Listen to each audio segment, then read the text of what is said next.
So hi everybody and welcome back to another one of our It Takes All Kinds of Minds interviews. I'm here with one of our speakers that we're going to hear from next year at the IDICOM conference, Holly Sutherland. So Holly, for people who don't know anything about you, tell us a little bit about yourself and the work that you do and where you're from.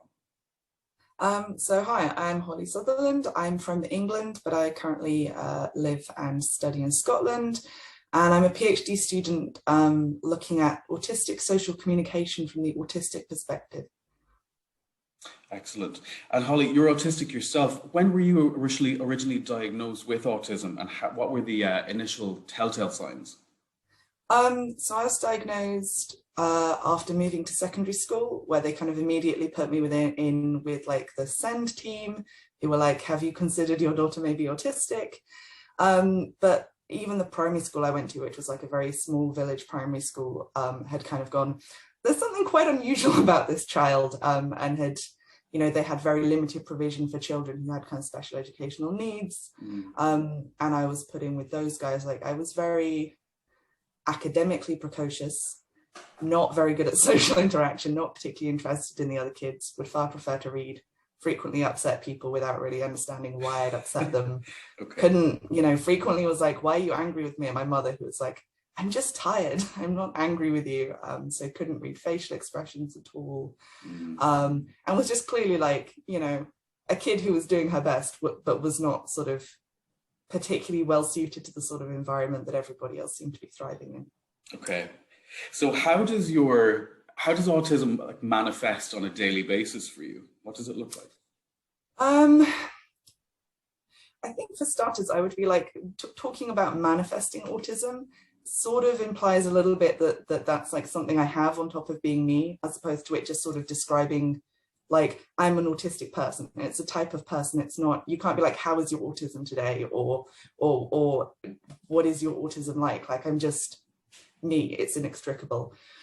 But I think certainly being autistic kind of has its upsides and its downsides. Like, on the one hand, there's a lot of stuff at my job that I'm very good at because I'm autistic. Like, I can sit and do stats coding for hours and hours on end, and we'll just like lose a whole day doing stats coding because I just get into that kind of hyper focus zone and stuff. And certainly a lot of the stuff that I've picked up to try and adapt to being in a non-autistic world, like the very careful kind of observation of people and try to pick apart social norms and understand like how they work and why, has been really advantageous in kind of the sociological anthropology bent that my work has taken. But also stuff like, you know, I do the autistic like pre-waiting thing where a lot of autistic people, if they have something big coming up, they spend like a week just kind of unable to do anything. So I'm going off to a conference over the weekend and I spent the whole week just really not being able to do any work because my whole brain is just like, we have something that's going to happen soon. We've got to just sit and wait for it. And that's really annoying. And other stuff about, you know, a lot of the job is social networking, and I do not naturally try to social network with people. So that's, yeah, it's kind of swings and roundabouts. Okay, good answer. And what are you going to be talking about at IDICOM next year?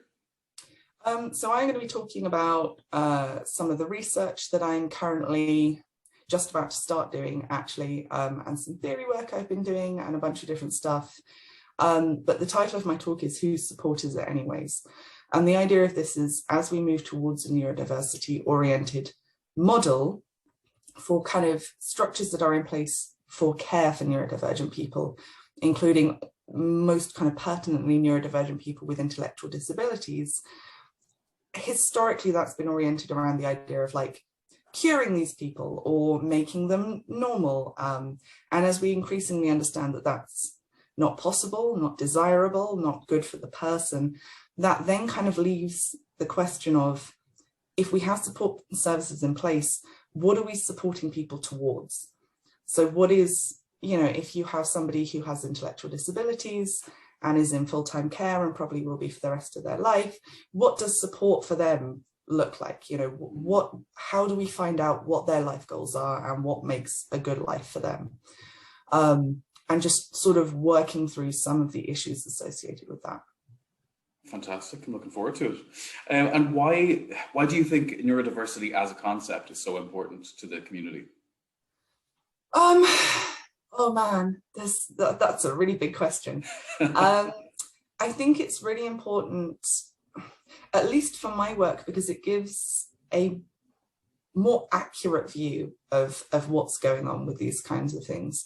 You know, if you start from the point of, well, there's one correct way to be, and anyone who's not like that is incorrect and needs to be fixed, you end up making a lot of really weird assumptions and jumps of logic that don't hold up.